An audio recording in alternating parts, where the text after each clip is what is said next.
बोलो श्री कृष्ण कन्हैया लाल की, सतगुरु महाराज की, श्री प्राणनाथ प्यारे की। फेर कहूँ विध सकल, जासो सब समझाए। समसा कोई साथ को, मैं राख्यो न जाए, मैं राख्यो न जाए। जो रस गोकुल प्रगट्या, सो तो सुख अलेखे। बिन जाने सुख बिलसिया, घर कोई न देखे, घर कोई न देखे। जो रस गोकुल प्रगट्या। उपस्थित सद्धर्म प्राण धर्म शिरोमणि सज्जनवृंद सुंदर साह जी,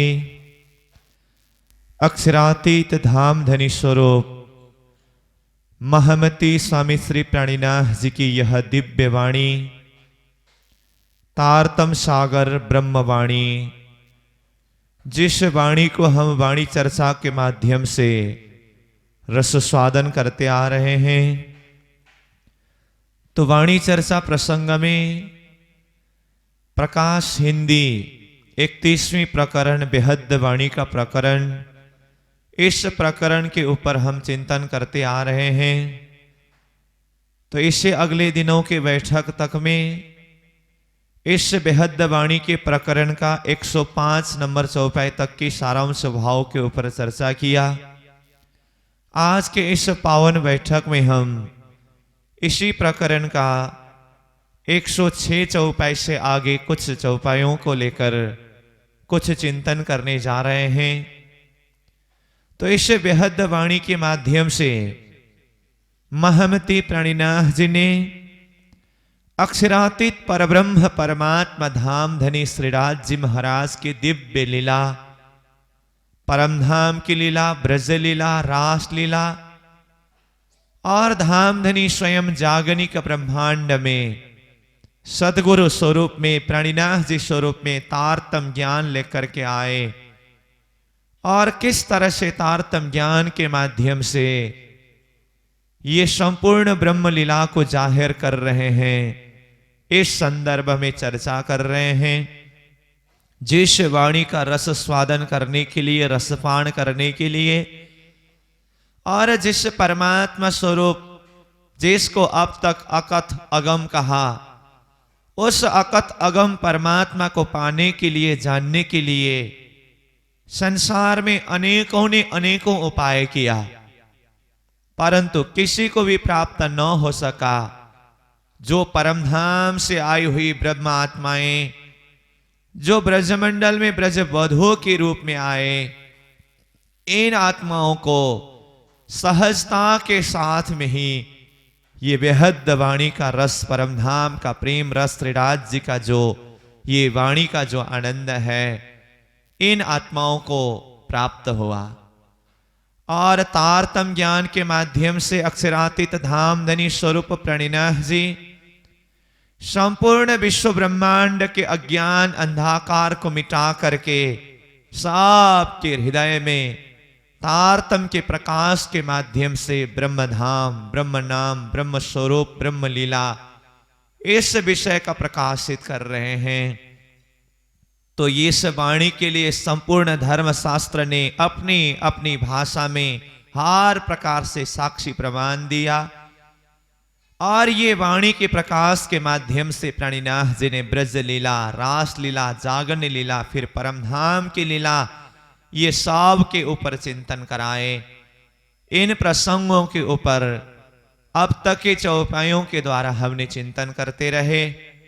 तो अब इसी प्रसंग को निरंतर आगे बढ़ाते हुए महमती प्राणीनाथ जी 106 नंबर चौपाई में कहते हैं, जो रस गोकुल प्रगट्या, सो तो सुख अलेखे। बिन जाने सुख बिलसिया, घर कोई न देखे। तारतम के माध्यम से, बेहद वाणी के माध्यम से प्राणीनाथ जी ने सर्वप्रथम ब्रजमंडल की लीला के ऊपर चिंतन कराया। फिर उसी लीला के ऊपर तारतम के द्वारा प्रकाशित करते हुए यहां पर कहते हैं, जो रस गोकुल प्रगट्या, जो श्रीराज जी महाराज धाम धनी स्वरूप का प्रेम का रस, आनंद का रस ब्रह्मात्माओं ने जो परमधाम की लीला, ब्रजरास की लीला, जागरण की लीला में से ये ब्रजमंडल की लीला 11 वर्ष 52 दिन तक इस धरती के अंदर, गोकुल मंडल के अंदर जाहिर किया और उसी लीला को तारतम के माध्यम से जागरण के ब्रह्मांड में खुलासा करके समझा रहे हैं। तो जो रस गोकुल प्रगट्या, जो प्रेम, जो रस, जो आनंद गोकुल में प्रकट हुआ, अनुभव किया, सो तो सुख अलेख है। ब्रजमंडल में जो सुख आत्माओं ने अनुभव किया, जो आनंद आत्माओं ने अनुभव किया, प्रियतम धाम धनी स्वरूप श्री कृष्ण जी के साथ में, वो सुख, वो आनंद, वो प्रेम अलेख है, यानी कि वो लिखनी में नहीं आता है, वो शब्दातीत है, भावातीत है, उसको कोई भी शब्द के द्वारा वर्णन कर ही नहीं सकते हैं। इसलिए तो प्रेम के विषय में, भक्ति के विषय में ब्रजमंडल की ये लीला गोपी और कृष्ण के नाम के माध्यम से, एक उदाहरण के माध्यम से संकेत किया है। प्रेम कैसी होनी चाहिए, भक्ति कैसी होनी चाहिए, जैसे ब्रज गोपियों की तरह। शास्त्र ने ब्रजमंडल की जो प्रेममय लीला है, इसको एक परोक्ष भाव से समझाया। परोक्ष भाव का मतलब परमात्मा श्री कृष्ण जी ने ब्रज गोपिनियों के साथ में ये प्रेममय आनंदमय लीला की, परंतु महामती प्राणीनाथ जी ने तारतम के माध्यम से इस लीला को प्रत्यक्ष रूप में समझाया। प्रत्यक्ष रूप में समझाने का अर्थ है, वो ब्रजमंडल में प्रेममय लीला, आनंदमय लीला अनुभव करने वाले ब्रज गोपियां दूसरे कोई भी नहीं है, वो तो हम ही हैं। हम ही थे ब्रजरास में, हम ही आए इत। ब्रजरास के माध्यम से वो प्रेममय लीला को अनुभव करने वाले वो आत्मा हम ही हैं, और हम ही फिर ये तीसरे ब्रह्मांड जागरण का ब्रह्मांड में आए हैं, और तारतम के द्वारा फिर हमें ये जागरण के ब्रह्मांड से परमधाम का लक्ष्य प्रदान किया। तो जो सुख, जो आनंद, जो प्रेम हम आत्माओं ने ब्रजमंडल में प्रियतम धाम धनी श्री कृष्ण जी के साथ में अनुभव किया, वो सुख, वो आनंद जिसके लिए प्राणीनाथ जी यहां कहते हैं, सो तो सुख अलेखे, वो सुख, वो आनंद तो अलेखे है, कोई लेखनी में नहीं आता है। बिन जाने सुख बिलसिया, परंतु ये ब्रजमंडल की लीला जो है, हमने बहुत ही सुख आनंद में विलास किया, लेकिन वो सुख, वो आनंद बिन जाने।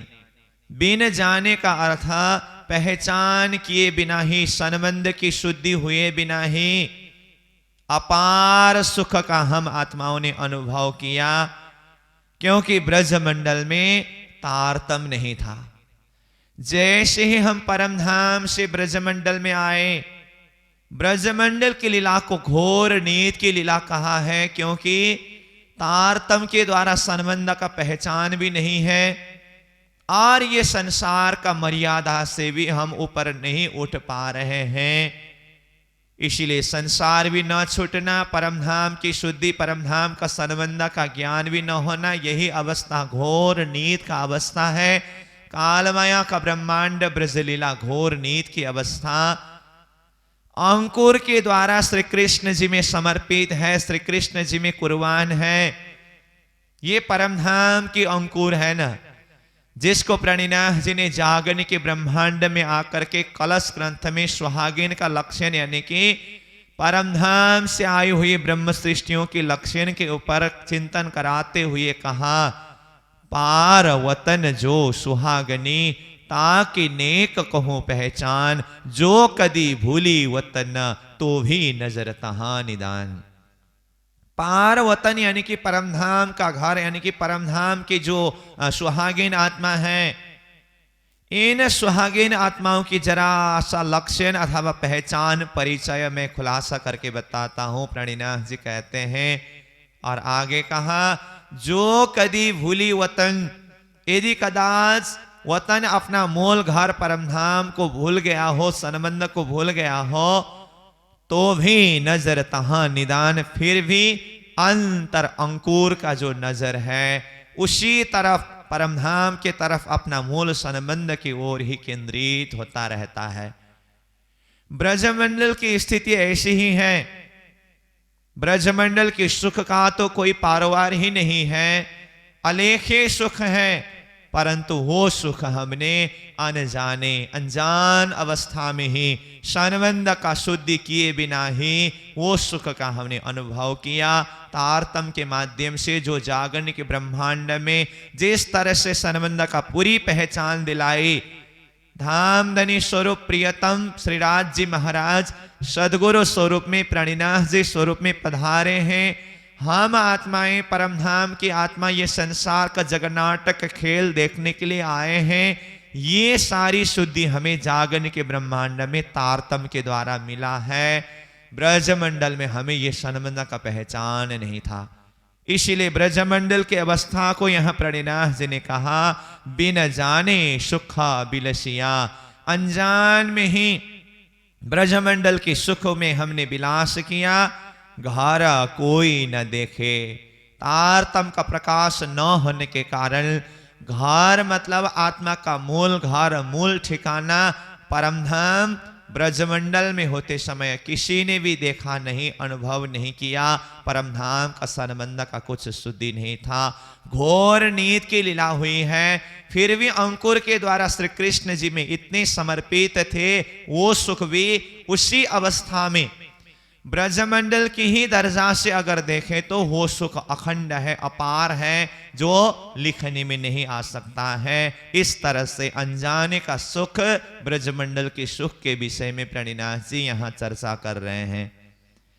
फिर अगले चौपाई में कहते हैं, ये सुख सुपने बिलसिया, साथ पियू संघाते, घर देखे भागे सुपना, ना दिखाए ताथे।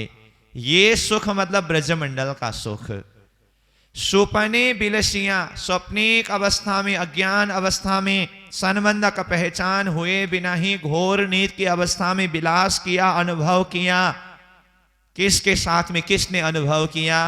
साथ पियू संघाते, हम साथ सखियां ब्रजमंडल में ब्रज बधू के रूप में रह करके पियू संघाते, पियू प्रियतम धामधनी श्री कृष्ण जी के स्वरूप में पधारे थे ब्रजमंडल में।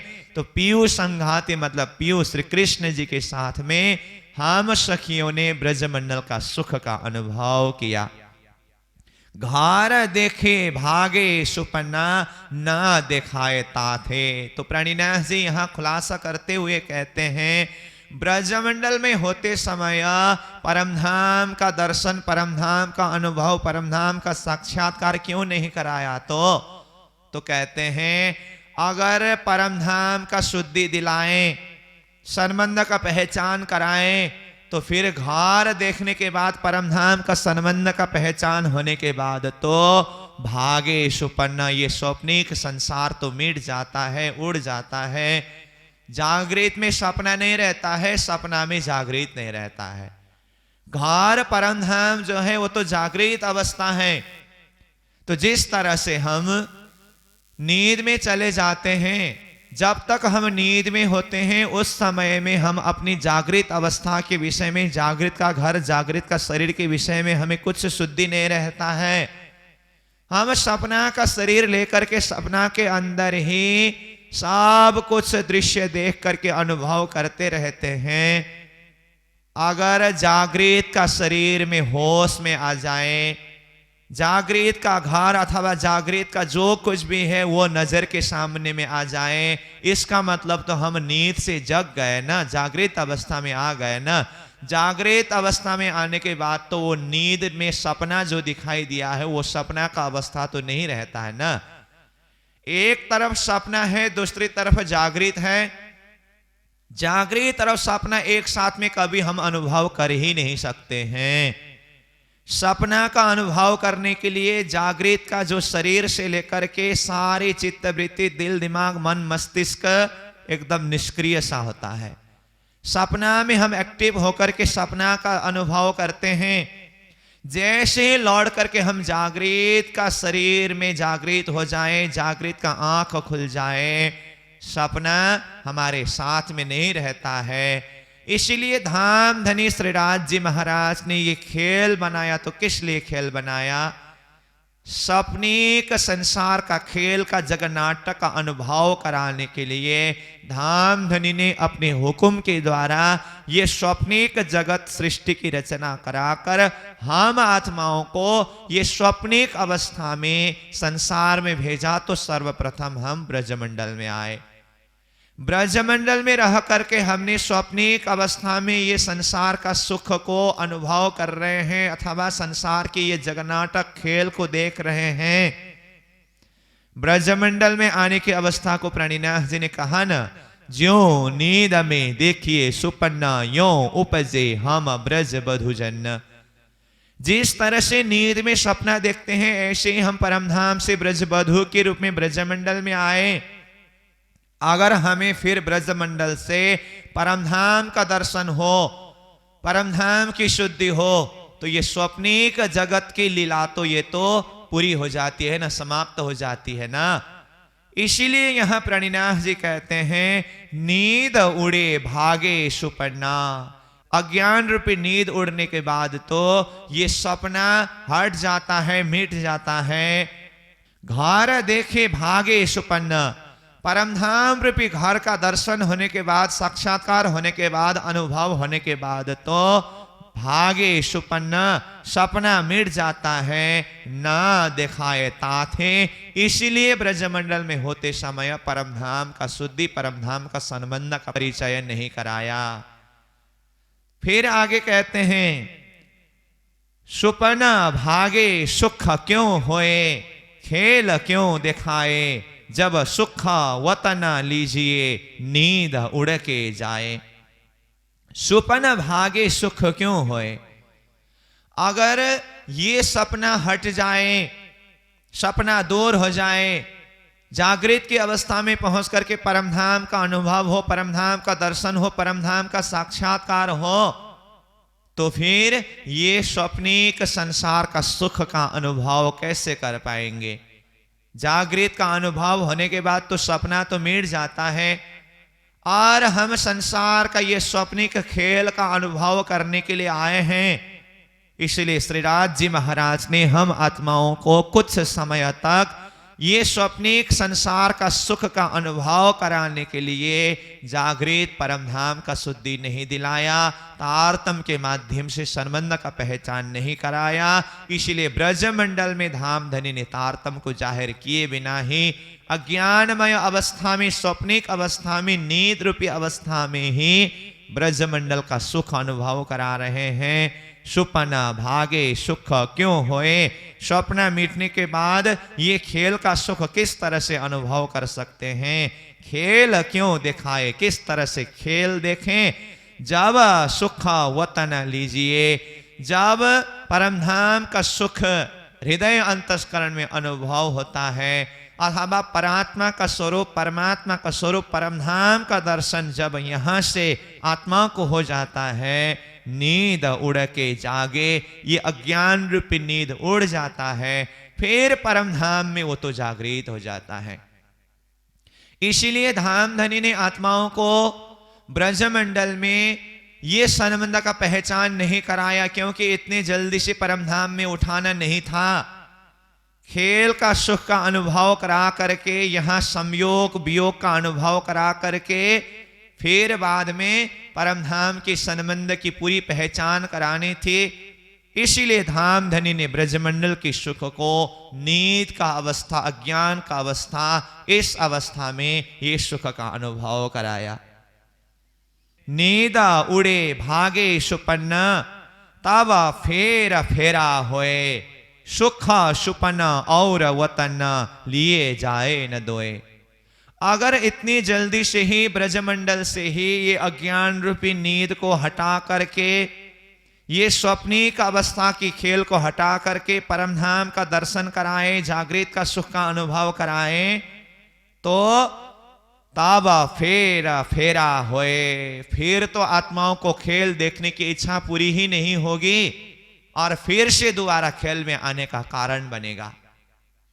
तो आत्माओं को ये खेल में पूरी तरह से पहले विरह का अनुभव कराना होगा, उसके बाद फिर सन्मंद का पहचान दिला करके सन्मंद के द्वारा पुनः विरह का अनुभव करा करके उसके बाद ही आत्मा को पूर्ण रूप से जागृत कराकर परमधाम में ले जाना होगा।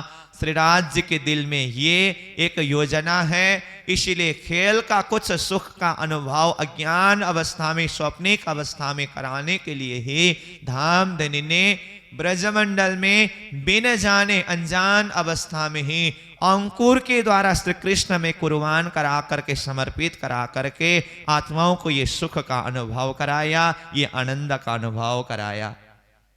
सुख सुपन और वतन, परमधाम वतन और स्वप्न यानी कि ये संसार, दोनों जगह का सुख एक साथ में लिया नहीं जा सकता है, लिए जाए न दोए। सपना का सुख यानी कि संसार का सुख, वतन का सुख यानी कि परमधाम का सुख, लिए जाए न दोए, दोनों सुख को एक साथ में लिया नहीं जा सकता है। तो शुरुआत में ही हमने कहा जागृत की अवस्था है तो सपना अवस्था नहीं होता है, सपना अवस्था है तो जागृत अवस्था नहीं होता है।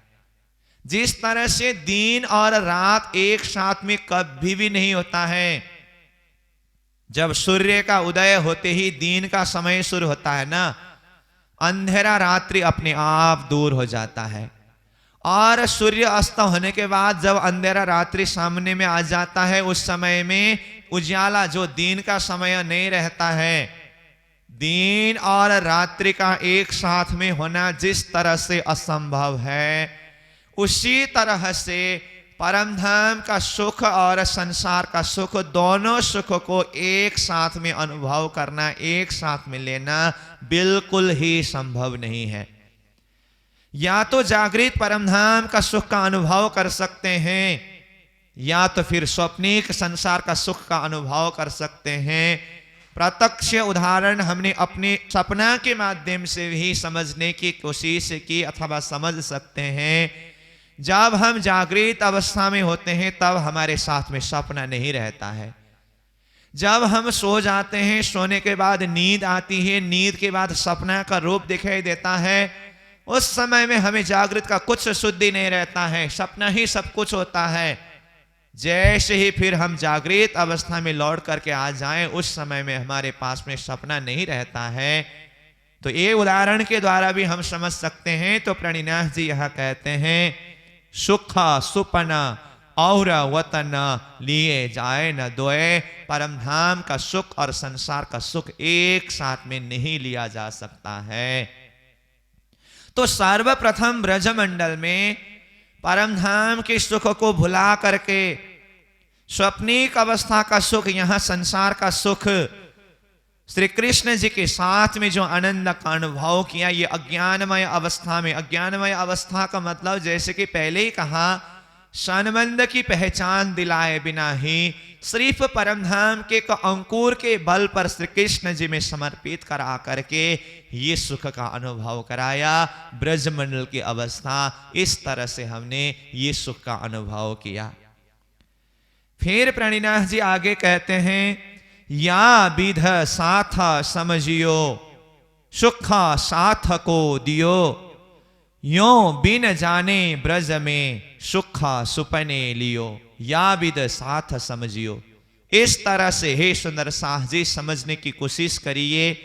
सपना का सुख और जागृत का सुख दोनों एक साथ में अनुभव नहीं कर सकते हैं। इसी तरह से स्वप्निक संसार का सुख और परमधाम का सुख एक साथ में अनुभव नहीं कर सकते हैं। या विद साथ समझियो, सुख साथ को दियो।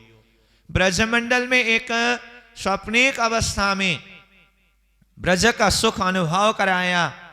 यों बिन जाने ब्रज में, इस तरह से बिन जाने यानी कि सन्मंद का पहचान कराए बिना ही बिन जाने अवस्था में ब्रज में ब्रजमंडल में सुख सुपने लियो, स्वप्निक अवस्था का सुख हम आत्माओं ने धाम धनी प्रियतम श्री कृष्ण जी के साथ में इस तरह से लिया, अनुभव किया।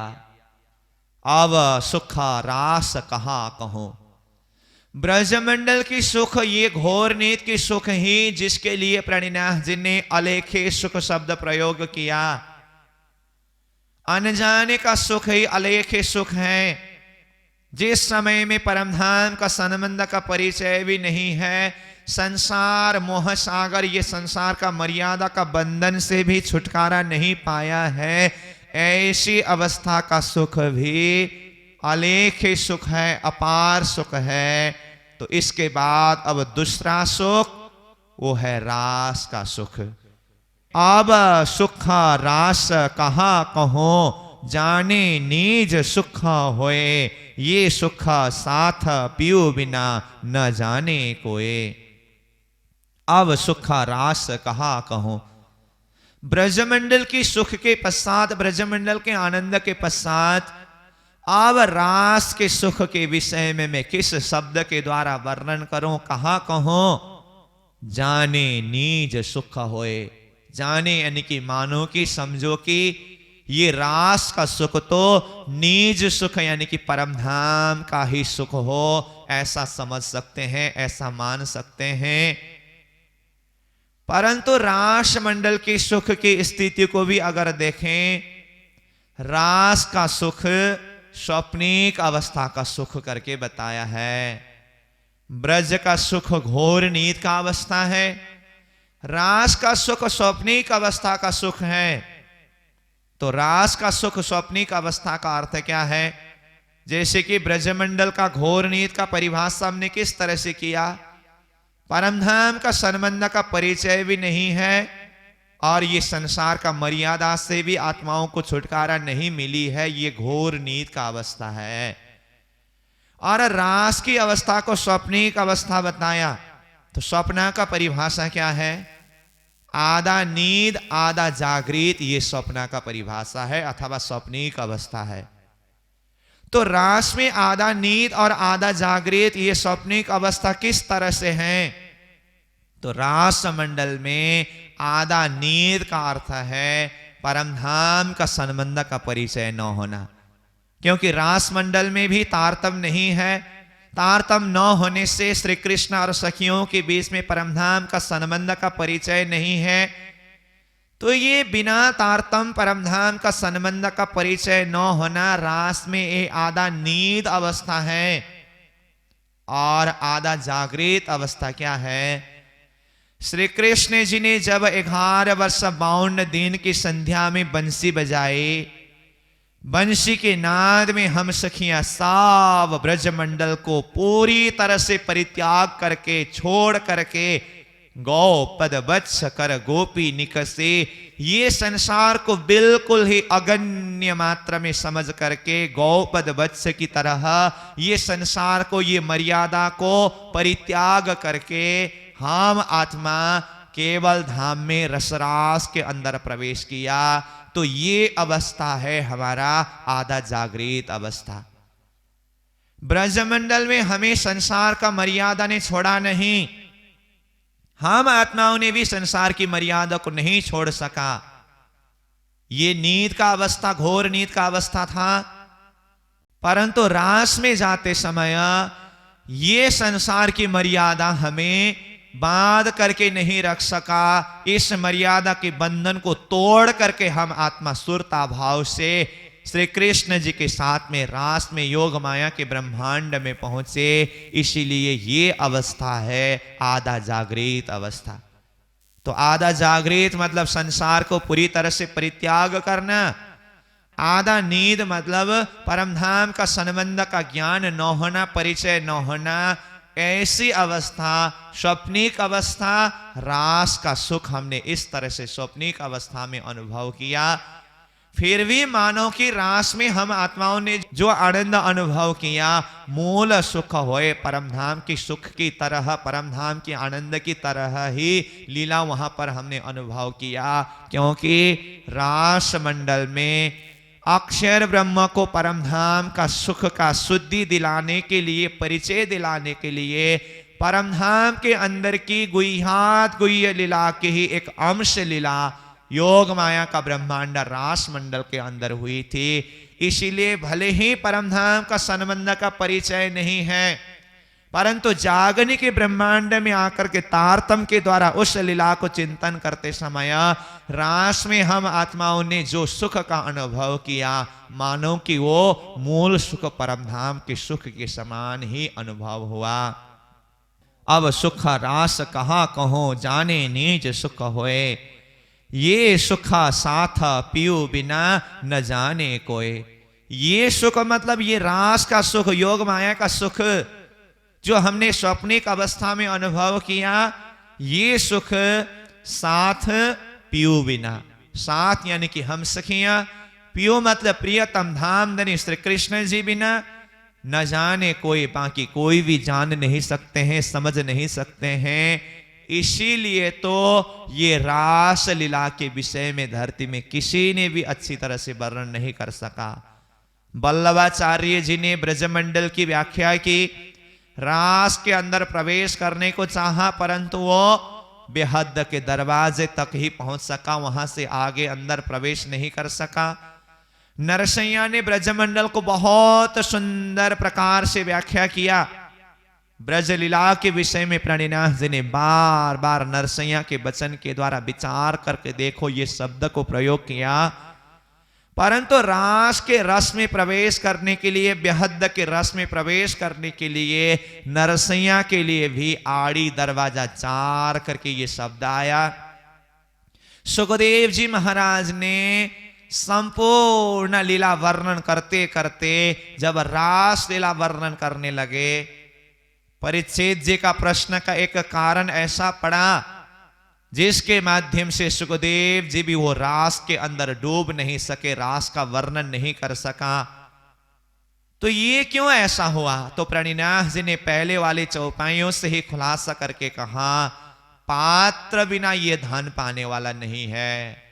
परिच्छेद जी का प्रश्न भी सुखदेव जी के लिए एक कारण बना है, परंतु ये रास के रस के अंदर डूबने के लिए तो स्वयं सुखदेव जी भी योग्य पात्र नहीं थे, क्योंकि ये रास का रस है, जो प्रेम है, ये तो अक्षरातीत धाम धनी ने अपनी दिव्य आत्माओं के साथ में, ब्रह्मात्माओं के साथ में की हुई लीला है।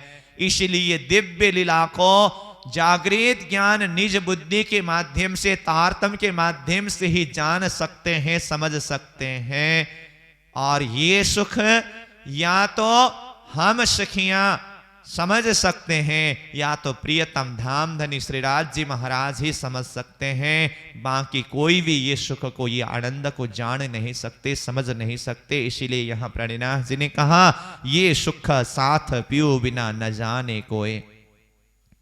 ये पियो स्वरूप नौतन नौतन सिंगार, नेह हमारा नौतन नौतन आकार। देखिए, योग माया का ब्रह्मांड में जिस स्थान में रास लीला हुई, वहां की यावत वस्तु पदार्थ सारे के सारे नौतन सामग्री है। इसीलिए अब वहां की यावत वस्तु पदार्थ, वहां की लीला, इस विषय में प्रणिनाथ जी कहते हैं, ये पीयू स्वरूप। ये मतलब ये रास मंडल में, योग माया का ब्रह्मांड में पीयू श्री कृष्ण जी का स्वरूप नौतन स्वरूप है। नौतन मतलब नया स्वरूप, नूतन स्वरूप। जिस स्वरूप ने 11 वर्ष 52 दिन ब्रजमंडल में लीला की, वही स्वरूप ने रास लीला नहीं की है।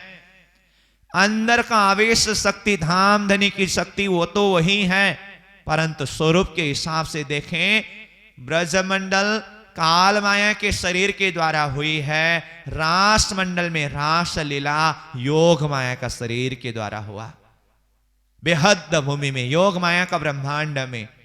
इसीलिए योग माया के ब्रह्मांड में जो योग माया का शरीर है, प्रियतम धाम धनी श्री कृष्ण जी का ही ये पियो स्वरूप नौतन, प्रियतम धाम धनी श्री कृष्ण जी का योग माया का स्वरूप ही नौतन स्वरूप है।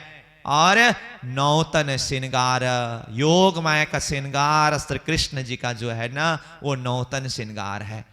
तो श्री कृष्ण जी का स्वरूप कैसा है, श्री कृष्ण जी का योग माया का श्रृंगार कैसा है, ये महामती प्राणीनाथ जी ने रास ग्रंथ में श्रीराज जी ने श्रृंगार करके एक प्रकरण में पूरी तरह से श्री कृष्ण जी के योग माया का श्रृंगार का वर्णन किया। फिर आगे कहते हैं नेह हमारा नौतन, हम आत्माओं के हृदय में जो प्रेम है ना वो भी नवीन प्रेम है, नौतन प्रेम है। 11 वर्ष ब्रजमंडल में लीला हुई, उस समय में भी श्री कृष्ण जी के प्रति हमारे हृदय में अधिक प्रेम था, परंतु 52 दिन के विरह के कारण रास मंडल में प्रवेश करते समय और रास मंडल की सुख का अनुभव करते समय इतना अधिक नौतन नेह, नौतन सुख, नौतन प्रेम आत्माओं के हृदय के अंदर प्रकट हुआ है। नेह हमारा नौतन, नौतन आकार, श्री कृष्ण जी के आकार, श्री कृष्ण जी का स्वरूप ही नौतन योगमाया का स्वरूप नहीं है, राधा रानी का स्वरूप भी योगमाया का स्वरूप है, और हम 12,000 आत्माओं का स्वरूप भी नौतन स्वरूप यानी कि योग माया का स्वरूप है। रास ग्रंथ में ही सुंदर सास जी का श्रृंगार का प्रकरण में प्राणीनाथ जी ने कहा योग मायानो देह धरी ने श्री श्यामा जी थैया तैयार तत्खिण तिहा तेणे ठामे मारे साथे किधो श्रृंगार। स्वयं ठाकुरानी जी श्यामा महारानी योग माया का नौतन स्वरूप धारण करके, श्रृंगार धारण करके रास के लिए सुसज्जित हुए। तत्खिण तिहा तुरंत उसी समय में उसी स्थान में मारे साथे किधो श्रृंगारा, मेरे सुंदर सात सखियों ने भी योग माया का नौतन स्वरूप को धारण करके नौतन श्रृंगार को धारण किया। योग माया के ब्रह्मांड में चाहे श्री कृष्ण जी का स्वरूप हो, चाहे ठाकुरानी जी का स्वरूप हो, चाहे सखियों का स्वरूप हो, अथवा श्रृंगार हो, अथवा वहां की जितनी भी वन उपवन शशि तारा जमुना जी जो कुछ भी योग माया के ब्रह्मांड के अंदर है सारा का सारा नौतन स्वरूप है, आनंद स्वरूप सामान है। इसीलिए तो कहा आनंद रूपा सामग्री सर्वाखंड सुखात्मिका न माया गुण संसर्गा कदाचित कुत्रचित प्रिय। वहां की यावत वस्तु पदार्थ आनंद रूपा सामग्री, वो आनंददायी सामग्री है, वस्तु है, पदार्थ है। आगे कहा न माया गुण संसर्गा, माया भी गुण का कोई भी संसर्ग नहीं है उसमें, वो चैतन्य दिव्य योग माया की शक्ति के द्वारा विस्तार किया हुआ है। तो इसी वस्तु, इसी सामग्री, उसी योग माया के नूतन भूमि की परिचय देते हुए प्राणीनाथ जी फिर आगे कहते हैं ये वन सुंदर नौतन। रासलीला जिस वन में हुई वृंदावन वो भी सुंदर और नौतन वन है, नवीन वन है। नौतन वाओ वाए, वहां पर नौतन सुगंधित हवाएं चल रही है। जल जमुना नौतन, योग माया के ब्रह्मांड में जमुना जी और वहां का जल नौतन है। लहरा लेवे बन राए, वहां वन में जो बन राए हैं उससे जो सुगंधित हवा लहरों की तरह छूटती है वो भी आनंददायी सुगंधित नौतन हवाएं हैं। सुगंध बेलियां नौतन, योग माया के ब्रह्मांड में चाहे वहां पर बेलियों के द्वारा, फूलों के द्वारा, हर वस्तुओं के द्वारा आए हुए जो सुगंध है, वृक्षों में लगे हुए बेलियां हैं, ये सारा नौतन स्वरूप है। झीमी रेत श्वेत प्रकाश, जमीन में रेत यानी कि बालू स्वच्छ उज्जवल प्रकाशित नौतन स्वरूप है। नेह कलंक चंद्रमा नौतन सकल कला उजास, वो पूनम की चंद्रमा जो है पूर्ण चंद्रमा, नेह कलंक मतलब उसमें कोई भी गुण का कमी नहीं है। शोर कला गुण युक्त पूर्ण चंद्रमा, नौतन चंद्रमा, सकल कला उजास, संपूर्ण कला को लिए हुए ये चंद्रमा अपनी प्रकाश के द्वारा सारे योग माया के ब्रह्मांड को प्रकाशित कर रखा है। नौतन रंग पशु पंखी वाणी नई रसाल, योग माया के ब्रह्मांड में जितने भी पशु है पंखी है वो सब नौतन स्वरूप हैं। और संपूर्ण पशु पंखी मधुर वाणी, रसाल वाणी, प्रेम भरी वाणी को गायन करती है। नौतन बेण बजाओ हे, श्री कृष्ण जी भी नौतन बेण, नवीन बेण, नवीन धुन में बजाते हैं। नए सुख दिए लाल, लाल यानी कि प्रियतम धाम धनी स्वरूप परमात्मा स्वरूप श्री कृष्ण जी उस योग माया के ब्रह्मांड में हम आत्माओं को नए सुख देवे, नया प्रकार का अलौकिक सुख दे रहे हैं, अनुभव करा रहे हैं। उस सुख को यहाँ प्रणिनाथ जी खुलासा करते हुए बता रहे हैं। या रस सुख केते कहो, कई रहस प्रकार, साथ पियो संग बिलास, हम किए अपार। या रस सुख केते कहो, योग माया के ब्रह्मांड में रसरास लीला के माध्यम से हम आत्माओं ने जितने भी सुख का अनुभव किया, वो सुख, वो प्रेम, वो आनंद को मैं कहां तक शब्द में वर्णन करूं। कई रहस्य प्रकार, कई प्रकार के रहस्यमय गुज्ज सुख धाम धनी ने हम आत्माओं को योग माया के ब्रह्मांड में अनुभव कराया। साथ पियो संग बिलास, हम सखियां पियो प्रियतम श्री कृष्ण जी के साथ में बिलास किया। हम किए अपार, अपार सुख, अपार आनंद में हम आत्माओं ने धाम धनी के साथ में सुख लिया अथवा बिलास किया। कई बातें या सुख की जीव हृदय जाने, कईयों सुख की बात है, कईयों आनंद की बात है। ये रास के सुख के अंदर की बात, इसको शब्द में व्याख्या नहीं किया जा सकता। जीव हृदय जाने, जीवात्मा के अंतर हृदय ही जान सकती है, समझ सकती है। ये सुख पहले थे अलेखे, अति अधिकाने। ये सुख यानी कि ये रास का सुख पहले थे ब्रजमंडल के सुख से अलेखे, और अपार गुना ज्यादा सुख है और अलेखे सुख है। ब्रज के सुख को ही अलेखे सुख करके कहा पहले। अब ये रास के सुख के प्रसंग में प्रणिनाथ जी बता रहे हैं, पहले थे अलेखे।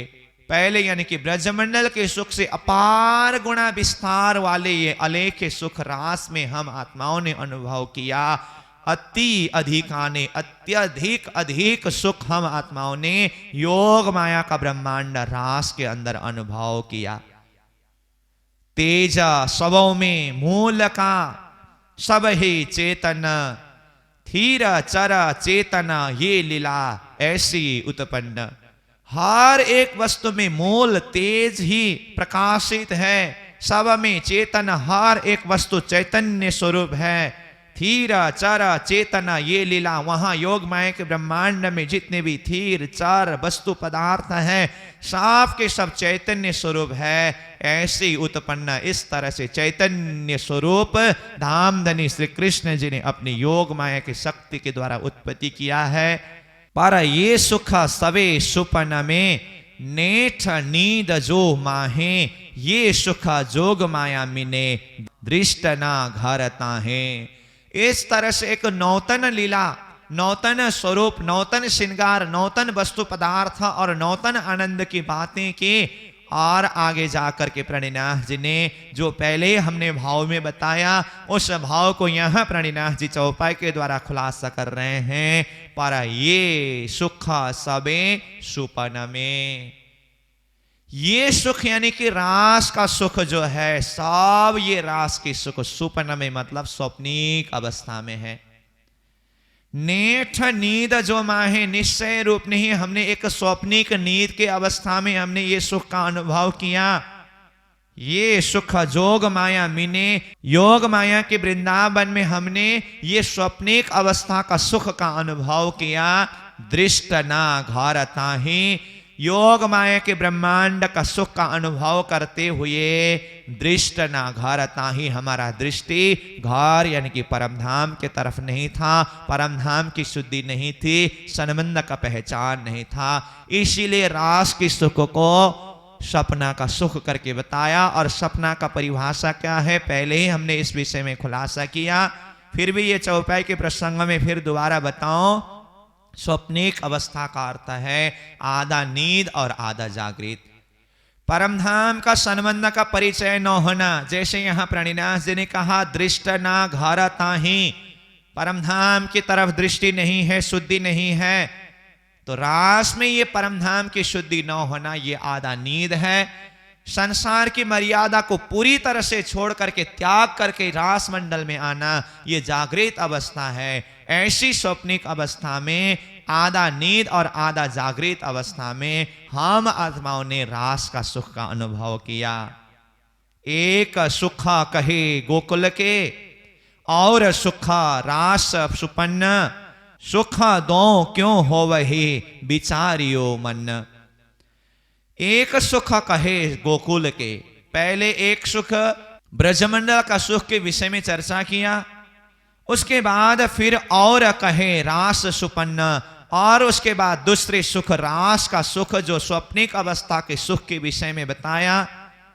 सुख दो क्यों हो वही, दोनों सुख ब्रज और रास का सुख हम आत्माओं ने किस तरह से अनुभव किया। विचारियो मन, विचार करके देखो मन से। जब लीजे सुख सुपन्न नहीं वतन दृष्ट। तो ये ब्रज और रास का सुख का अनुभव करते हुए हमने परमधाम का सुख का अनुभव नहीं कर सका, क्योंकि ब्रज रास में घोर नींद और स्वप्निक अवस्था में हम अनुभव कर रहे हैं, तो परमधाम की शुद्धि हम आत्माओं को नहीं है। तो इसी बात को खुलासा करते हुए कहा, जब लीजे सुख सुपन्न, जब ब्रजरास में स्वप्निक अवस्था का सुख ले रहे हैं तो नहीं वतन दृष्टा, तारतम न होने के कारण, जागृत ज्ञान न होने के कारण परमधाम की तरफ हमारा दृष्टि नहीं है।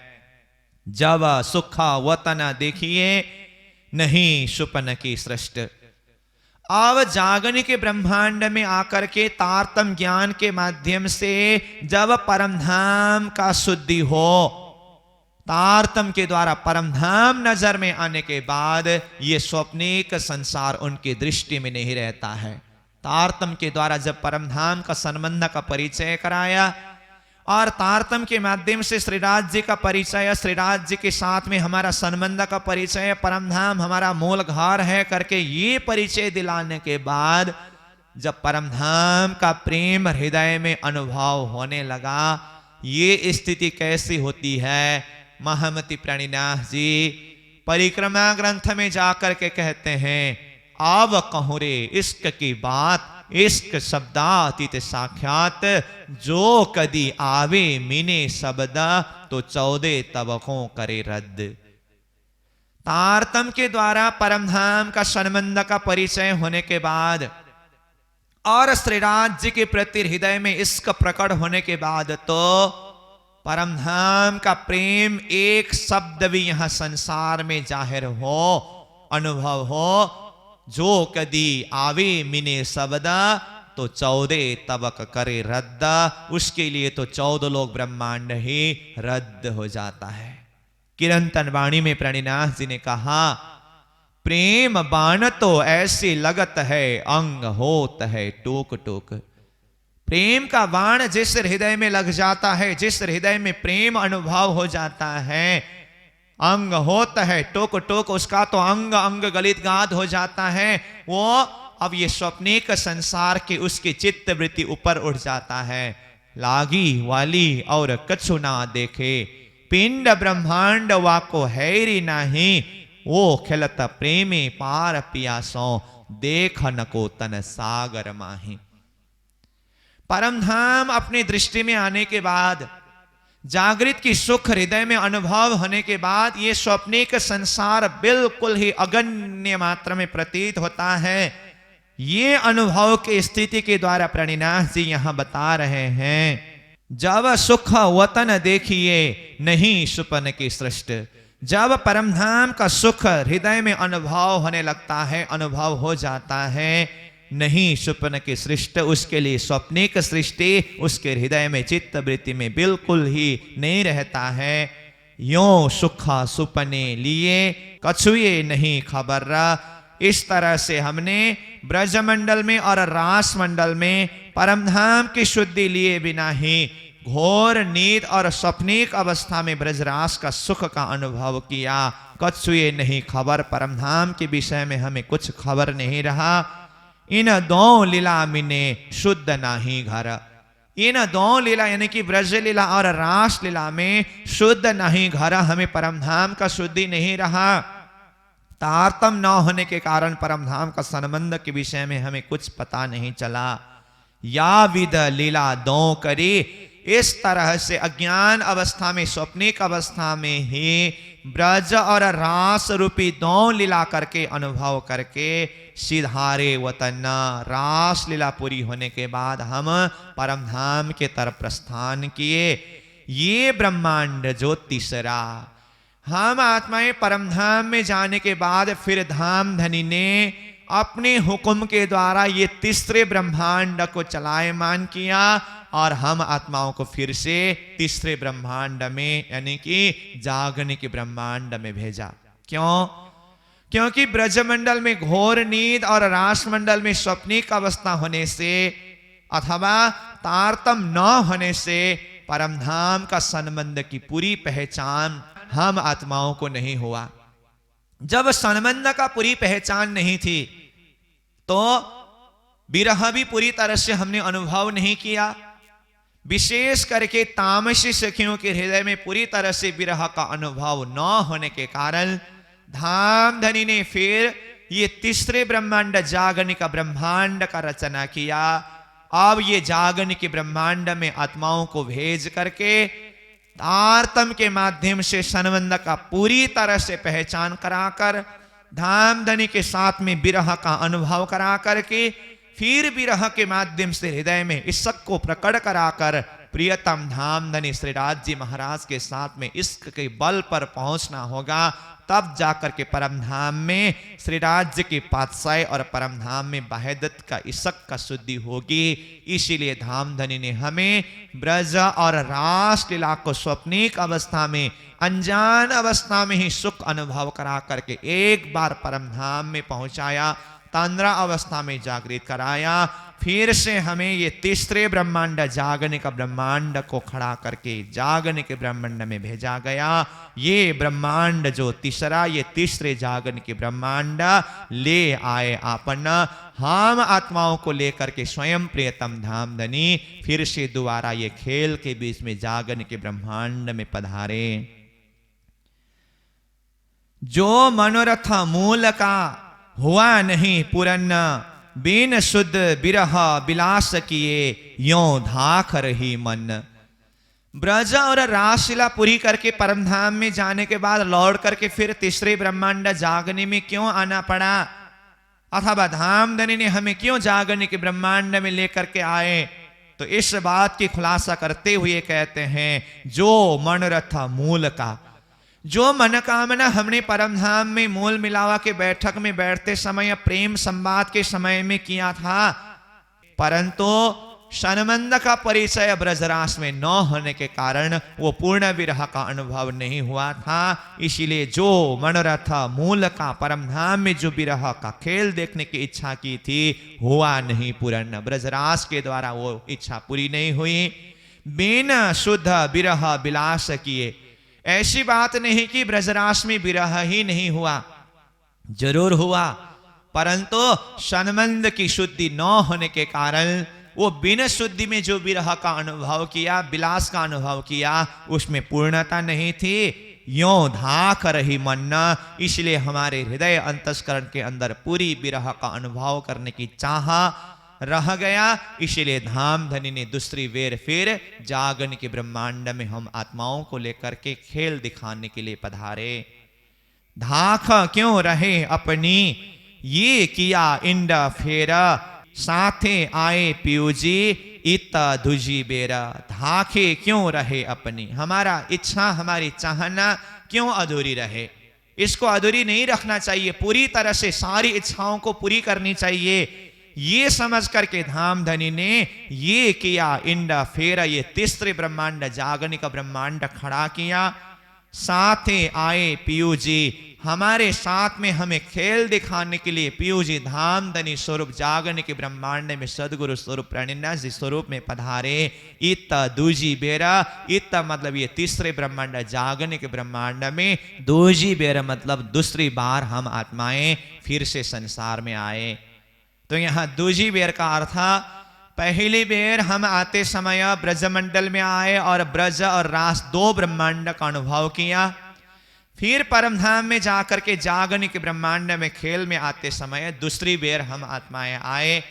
तो परमधाम से हम संसार में 2 बार आए, 3 ब्रह्मांड का अनुभव किया हम आत्माओं ने।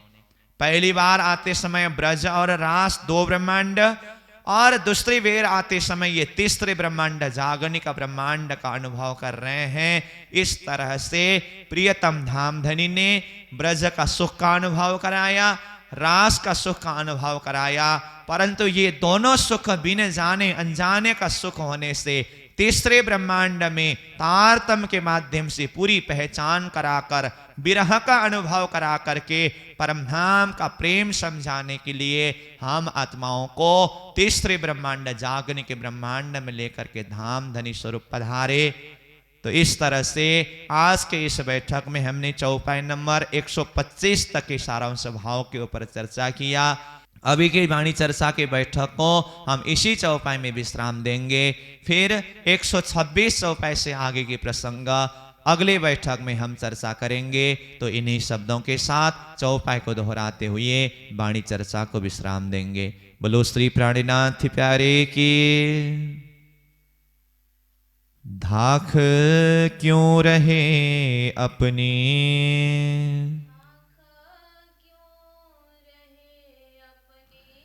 ए किया इंड फेर, साथे आए पियू जी,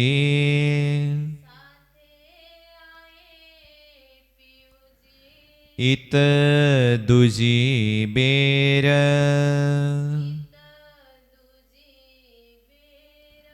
इत दूजी बेर।